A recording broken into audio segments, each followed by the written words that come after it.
continue our discussion on central force motion in this lecture, and we are going to now look at the two body problem. Till now what we were discussing was the motion of a single point mass about a central gravitating mass which is essentially fixed. But today we will start by discussing this two body problem, that means both the bodies are free to move unequal masses, and let us see how the dynamics evolves. Then we are going to look at tidal dynamics, how tides form and why do they form, and some features of tides. We start with this two body problem. Consider this figure where I have shown two point masses, one capital M which is larger and small m which is smaller mass. The position vectors in some inertial frame of reference is indicated by r1 vector and r2 vector for the small m and the capital M, and r vector is from capital M to small m. If we consider this system and write down the equations of motion by using Newton's law of gravitation, Newton's second law and third law, then we get these two equations of motion for the two point masses. For the lowercase m mass with lowercase m, I have r1 double dot m, r1 double dot is minus of g capital G which is the universal gravitational constant, capital M small m by r cube into r vector. Now, this point we have discussed before, it is r square. Normally this is as a vector, this force is minus g m m by r square times unit vector r. Now, this unit vector r I am writing as r vector by r, and this r gets coupled here to give me r cube, and unit vector and this vector r sits here. Similarly, for the uppercase M mass, it is r 2 double dot m times capital M times r 2 double dot is equal to now g m m by r cube into r, because of equal and opposite forces acting on these two mass points.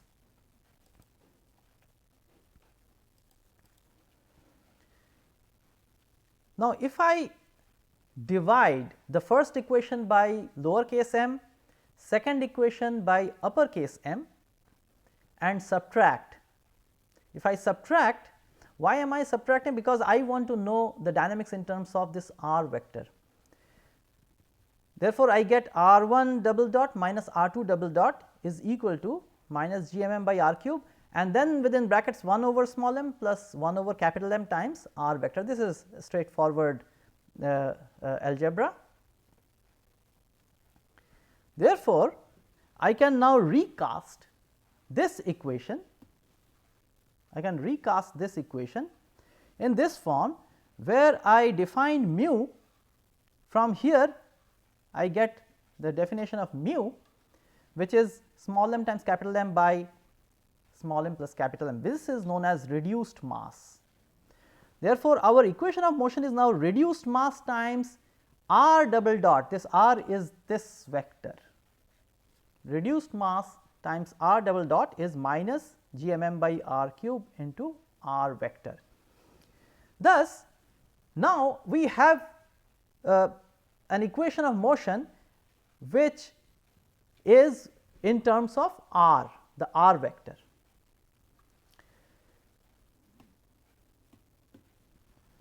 Now, I can recast the reduced mass in this form, small m by the ratio of small m is to capital M plus 1. Therefore, in the limit when small m by capital M goes to 0, what happens? When small m by capital M goes to 0, this term goes to 0, and therefore, this mu goes to small m. Therefore, our equation in the limit equation becomes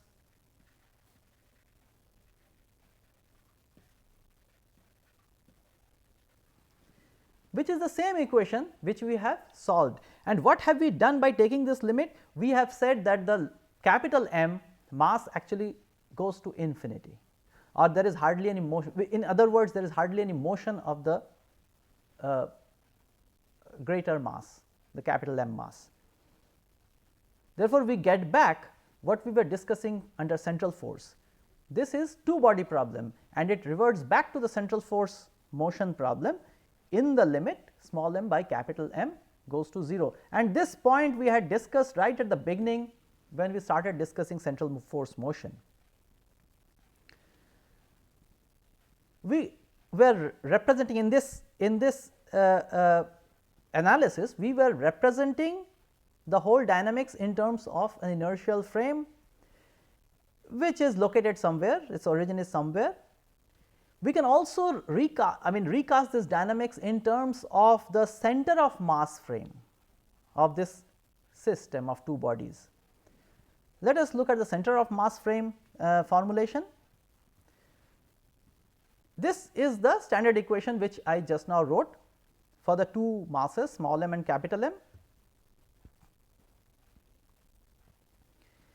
If I add these two equations now, if I add these two equations, then I obtain this relation. The right hand side addition of the two right hand sides is 0. Therefore, left hand side it is small m times r 1 double dot plus capital M times r 2 double dot is 0, is a 0 vector. What this means is the center of mass of this system is non-accelerating. It is non-accelerating. It could always be fixed, therefore, since it is non-accelerating means it can at most have a constant velocity. Therefore, I can always switch to an inertial frame which is moving with the center of mass, and in that frame the center of mass becomes fixed, and that is what the center of mass frame is. Now, how do we say that this means that the center of mass is non-accelerating? It is because the way we define center of mass, how do we define center of mass? Suppose in this figure I would like to represent what is rg, the position vector of the center of mass, let us say. So, it is from this origin to the center of mass, this vector is rg. Then how do you define rg vector? Rg vector is defined as summation of mi ri vector by summation of mi. This is how center of mass coordinate is defined, the position vector of center of mass is defined. Now, everything is constant here except these masses are all constants, that is what we assume. Therefore, I can start taking derivatives of this equation. Therefore, I can take the first derivative and it becomes in terms of velocity of center of mass in terms of the velocity of individual point masses. If I take the second derivative, is the acceleration of the center of mass, acceleration of the center of mass in terms of the accelerations of the bodies involved. Now, if this summation goes to 0, if this summation goes to 0 as it has occurred here, what it means is that rg double dot must go to 0, because summation of mi is not 0. Therefore, rg double dot must be 0, which means the center of mass is non-accelerating. This implies center of mass is non-accelerating, and if it is non-accelerating, which means it may at most have a constant velocity. Therefore, I can switch or shift to another inertial frame in which the center of mass is fixed.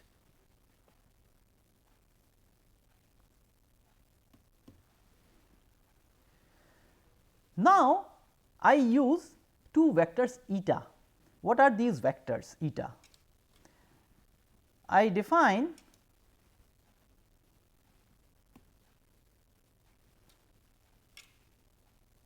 this vector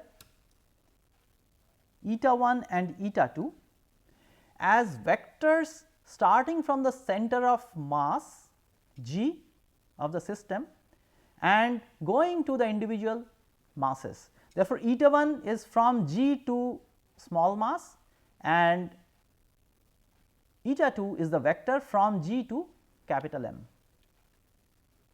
These are eta 1 and eta 2, and then I can write r 1 vector as r g vector, which is the position vector of the center of mass. Now, remember that in the center of mass frame this r g vector is fixed, it is constant,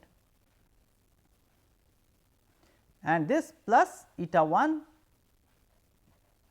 vector. Therefore, r 1 vector is nothing but r g vector plus eta 1 vector, and similarly r 2 vector is r g vector plus eta 2 vector.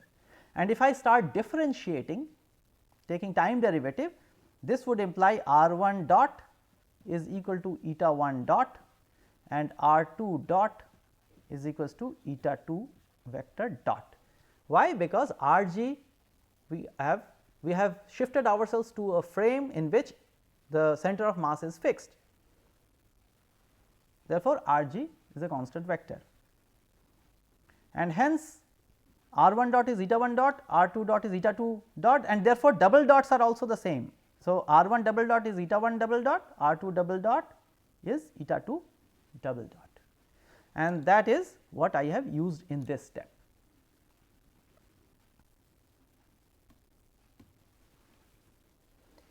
Now, these vectors eta 1 and eta 2 can be written in terms of that r vector which I just now showed you.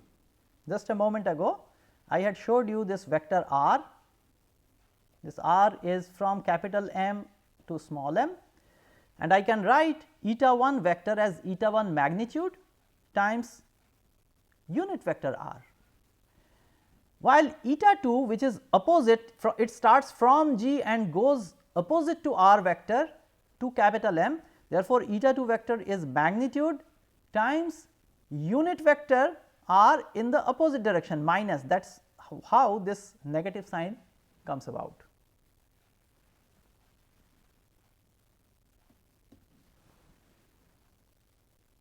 Therefore, by substituting these expressions in here, I will obtain small m times magnitude of eta 1 minus capital M times magnitude of eta 2 is 0.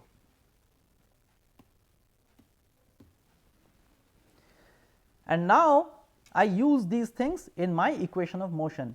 One step here, eta 2 can be written as m small m by capital M eta 1. These are magnitudes, eta 1 and eta 2 here are magnitudes of those vectors eta 1 and eta 2.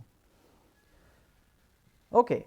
Now, for the small mass, m eta 1 double dot is therefore minus g m m by, now this I can write as eta 1 plus eta 2 whole square times the unit vector eta 1.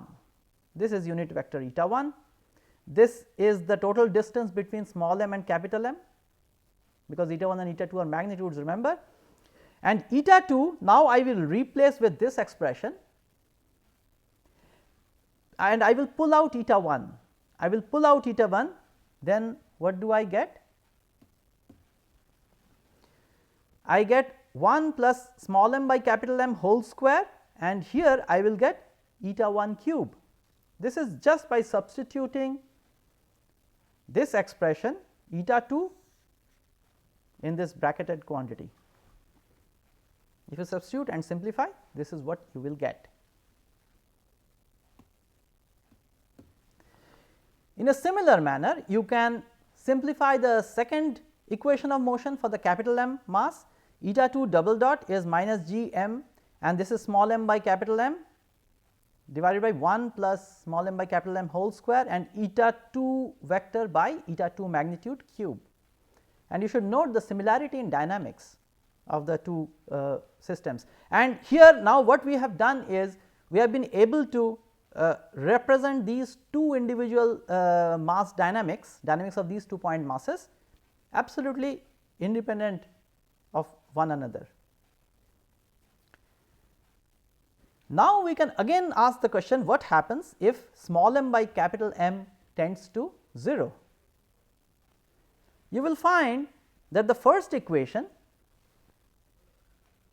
this equation, if small m by capital M tends to 0, so therefore, this becomes 1 square. Therefore, I get this equation from the first one, simplified equation, and this coincides with the equation of the central force problem. You can see that this, you can very easily recognize that this is the equation of motion that we used in the central force motion, where one mass is held fixed, the gravitating mass is held fixed, and eta 2 double dot is 0, which means that the central gravitating mass now has 0 acceleration in the center of mass frame. Therefore, this boils down to the central force motion problem. Thus, if the small mass is much smaller than the capital mass, the central force motion problem is good enough to deal with the dynamics.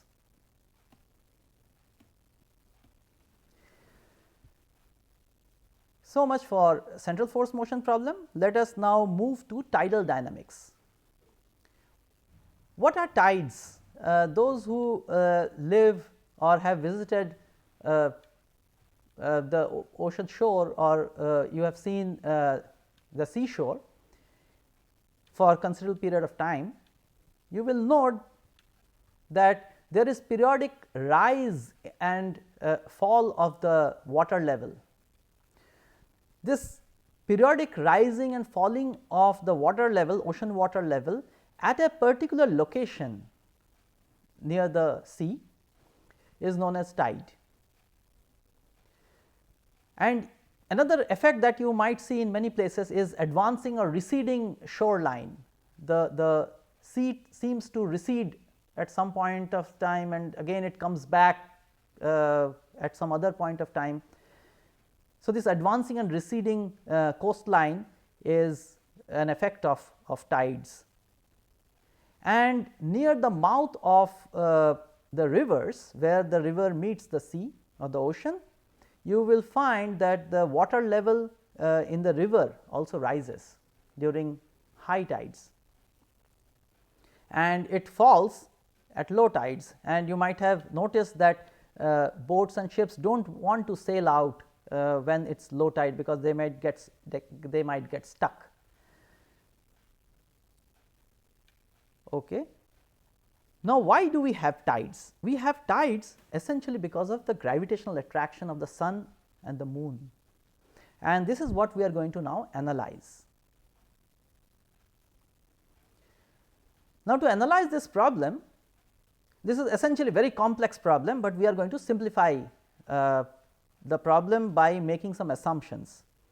The first assumption that we make is that the sun earth distance is fixed, it is constant. In other words, the earth is rotating on a circular path around the sun, which is not a very bad approximation, I would say, because the eccentricity of the earth's orbit is very low, very close to 0. We will assume for this problem that it is on a circular path, earth moves on a circular path around the sun. Therefore, this distance is essentially fixed. The second assumption that we will make is that Earth's axis of inclination, which is roughly 23.4 degree, is neglected. We will neglect. In view of that, this figure that I have drawn is the top view seen from the North Pole, let us say, seen from much above the North Pole from a great distance. We are seeing both the sun and the earth. I cannot draw the sun, of course, I have marked it as a point, and earth I have drawn as a circle. This circle is the equatorial circle. Remember, we are looking from the top and there is no inclination, therefore, this circle is the equatorial circle roughly. And earth is spinning about its own axis. This omega represents, this small omega represents the spin of the earth, this capital omega represents the rotation of the earth around the sun.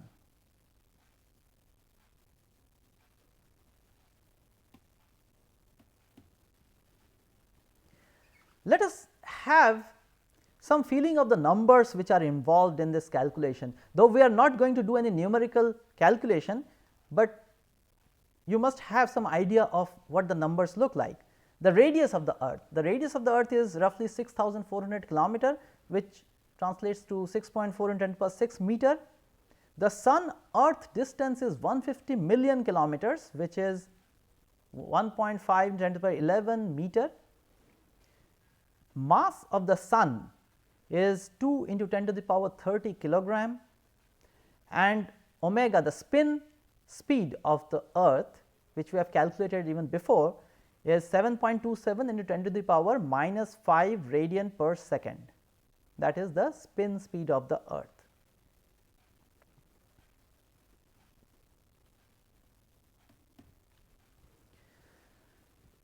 Let us now imagine a particle P. This could be a water particle or a collection of water particles. So, P essentially represents a small mass of water. Let us try to represent its acceleration as observed by an inertial observer, and then we will try to write its equation of motion. Acceleration of this particle or mass of water is equal to acceleration of the earth plus AREL. This is our master equation, which we have discussed many times in kinematics. So, acceleration of P is acceleration of earth plus AREL plus alpha cross EP. What is EP vector? E is the center of the earth, as you can see from this figure, and P is the particle, location of the particle. Alpha is the acceleration of the spin, which is 0 of course. Earth spin is constant, therefore, alpha is 0 already, plus omega cross EP. So, spin of the earth vector cross spin of the earth cross EP plus 2 omega cross VREL. Now, here I will make this assumption, simplifying assumption, that this particle or little mass of water that we are considering is initially not moving, though we know that oceans are always dynamic, but for simplicity of this whole calculation, we assume that this motion is very small, or VREL is very small, essentially static with respect to the earth. You know, VREL is the velocity as measured by an observer on the earth of this mass of water. This VREL we will assume to be 0, that initially it is not moving, and then let us see what the acceleration of the particle is from the dynamics, and then it might be different, but that will be very small. So, we are neglecting it. In any case, omega, the spin of the earth, that is any case very small. Okay. Now, we put in the expressions. Now, acceleration of the earth, because of its rotation on a circular path around the sun at a constant angular rate capital omega, is nothing but the normal acceleration. You see, it is, we are using this coordinate system, this is y, this is x, which is centered at the sun. We are assuming that the sun is static. We fix that coordinate system, Cartesian coordinate, at the center of the sun, and we are writing the acceleration of the earth center, and that is nothing but the normal acceleration, or the centripetal acceleration, and that is in the negative I cap direction. Centripetal acceleration is towards the sun and negative I cap direction, and its magnitude is capital omega square r s e. This is a standard expression for the centripetal acceleration, there is no tangential acceleration, okay, plus AREL vector, which actually is what we observe or measure on the earth of that particle P, minus omega square r e. So, this is the centripetal acceleration term. This acceleration term will be omega square r e, and its direction is minus E p. This vector, this is the unit vector E p, this is the unit vector E p, and this E p vector has magnitude r e, radius of the earth, and its direction is this negative cos theta I cap plus sin theta j cap, which you can find out. This angle is theta, which is marked in the figure. Therefore, E p cap is nothing but cos theta I cap plus sin theta j cap, and the centripetal acceleration of this particle because of the spin is therefore in the negative direction of this unit vector, and magnitude is omega square r e.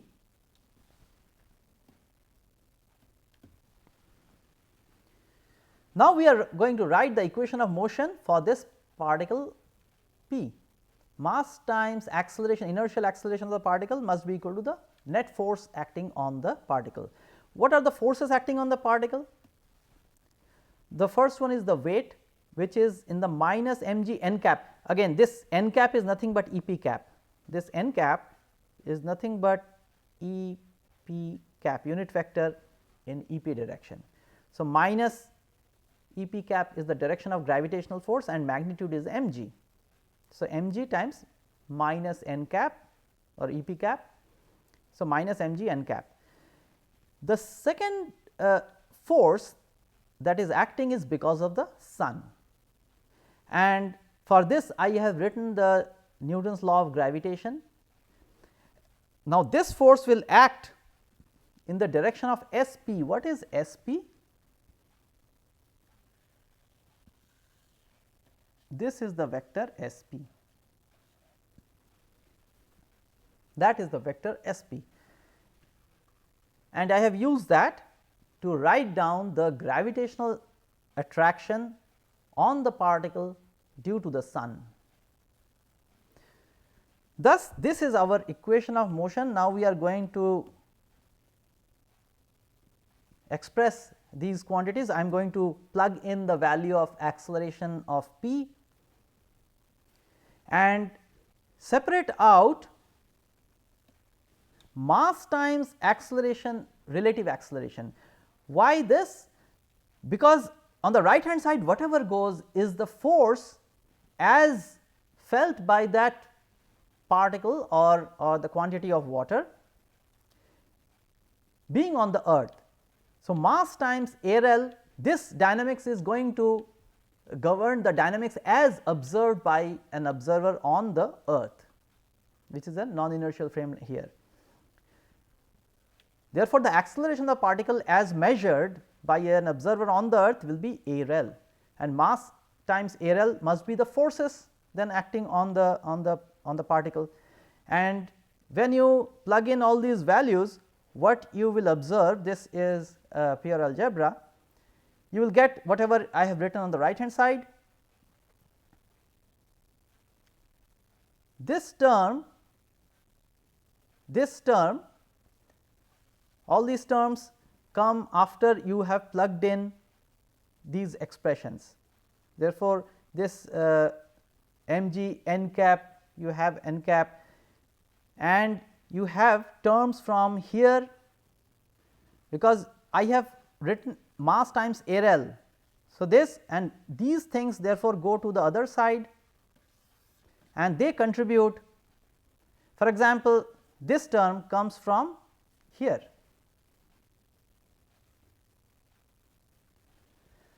Okay. Once you have done all those things and simplified, this is the expression on the right hand side. Now, this is the effective force acting on the particle. Here,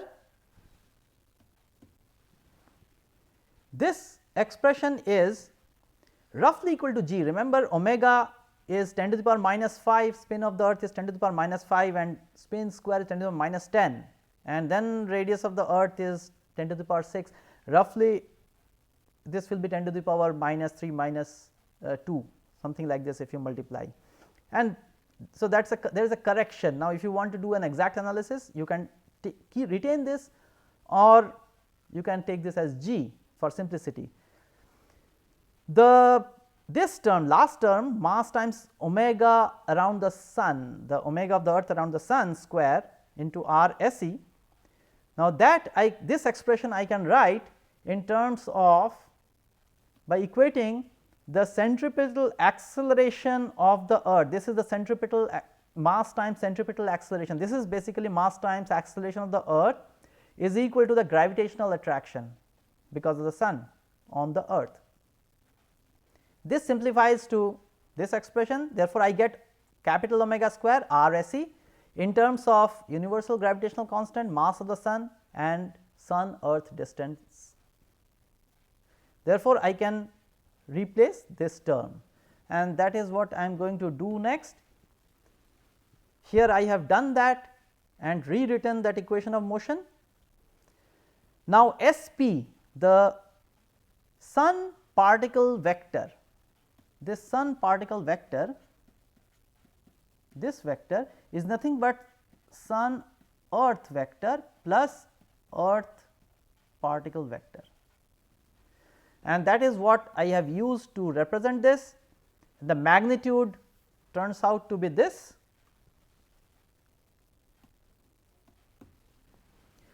and when I plug in all these expressions into our equation of motion, this one, I get here a complicated expression. Now, you will observe here we have radius of the earth divided by radius the sun earth distance whole square. Now, if you calculate, I had given you these values, radius of the earth divided by sun earth distance, that turns out to be 4 into 10 to the power minus 5, and square of that will be something like 10 to the power minus 10 or 10 to the power minus 9, which is very small. We will neglect in comparison to this term, because this already has a 1. Therefore, if I drop that, then what I am left with in the in this denominator is this term to the power 3 by 2. Therefore, I will have 1 plus R e by R s e cos theta to the power 3, because there is 3 by 2 and there is a square here. So, this will be cube, which I take to the numerator and do an expansion and retain only up to first term, because R e by R s e is 10 to the power minus 5 order, and this is what I get. This is purely algebra approximation, and rest of the thing follows from here. If you simplify these expressions, then you arrive at this right hand side. So, mass times A rel is approximately equal to this on the right hand side. This I have written out here, and this I call F theta. On the right hand side, therefore, we have force. This has dimensions of force, and this is a function of theta. Therefore, at different points on the equator, we will have different force. Let us try to see what are these forces at 0 and pi, at theta equal to 0 and theta equal to pi, which means at this point and this point, this is theta equal to 0. What do I have? I have the weight which is acting in negative I cap direction towards the center of the earth, as shown by this arrow, and there is a small positive term in the positive I cap, which is indicated by this red arrow. This is at theta equal to 0. Similarly, theta equal to pi radian, I have the weight acting towards positive I cap direction and a small force which is acting in negative I cap direction, which I have again shown by this red arrow. Therefore, apart from the weight, we have these red arrows which are to be observed. When it is at pi by 2, at these two locations, this is at pi by 2 and this is 3 pi by 2, you will find the weight is always towards the center of the earth, of course, but there is this additional term which is because of our analysis, and at pi by 2 and 3 pi by 2 they are both towards the center of the earth, whereas at 0 and pi they are both, these additional terms are both away from the center of the earth. Therefore, what should we expect? This is the force that is acting on the particle at these points. What we expect is force field something like this. If you do a complete analysis for all values of theta, you will get the force vector, additional force vector This is the additional force vector. Of course, weight is there, but and weight is the dominating force, but there is a small part that creates all the difference. And therefore, if this is the unperturbed sea level shown by the dashed curve, dashed circle, because of this additional force you will have a bulge. This is called the tidal bulge, and this is at the equator. This bulge that I have drawn is at the equator. If there is a person standing here, a person standing on the earth at this point of the equator at midday, at noon, standing here will observe a high tide. Ocean water has risen. After 12 hours, this person, because of the rotation of the earth, would move to midnight. So, from noon to midnight, and again the person will observe a bulge. Therefore, this tide has a 12-hour period. The tidal period has 12 hour. It is a 12-hour period. So, after every 12 hours you will see a high tide, or this portion is a low tide region. So, every 12 hours you will see low tide. Now, let us look at the effects of the sun and the moon. Because of the sun we have just now analyzed, we have high tides on the two opposite sides, on the sun side and opposite side there is a bulge, and low tide on 90-degree direction. Because of the moon, on a new moon, when the moon and the sun are on the same side, it is a new moon phase. So, it is exactly on the sun earth line, let us say, not exactly on that line, but it is a new moon day. Then just because of the moon, you will again observe the tidal bulge very similar to that of the sun. Even on the full moon night you will see a tidal bulge very similar to that due to the sun. And because of the nearness of the moon to the earth, the tidal bulge is more due to the moon. Moon has a greater effect on the tides. Therefore, the net effect of sun and moon taken together is a very large bulge, equatorial bulge, because both of them will reinforce the high tide. This is called the spring tide. The net effect is something called a spring tide, a very high tidal bulge or a very low tide. Whereas, if you have, this is again the sun, because of the sun you have tidal bulge. Now, the moon's location is 90-degree to the sun earth line. In that case, the tidal bulge because of the moon is rotated by 90-degree with that of the sun, and you will notice that they are in opposition. The moon tends to pull the tidal bulge toward itself, whereas the sun depresses it. Therefore, there is this net effect is diminished because the moon is more dominating. Therefore, the tidal bulge is more towards the moon direction. When the sun and moon effects are taken together, we have this neap tide when the sun and moon are 90-degree with respect to the earth.